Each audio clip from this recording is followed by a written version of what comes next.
You ask Tiger to solve. This deals with linear equations with one unknown.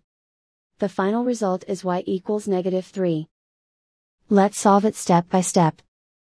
Group all constants on the right side of the equation. Subtract 9 from both sides. Simplify the arithmetic.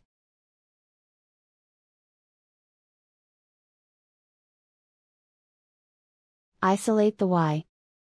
Divide both sides by 15.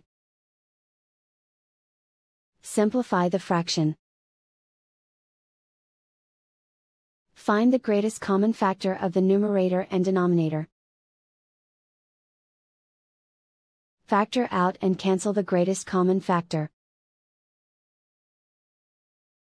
And so the final result is y equals -3.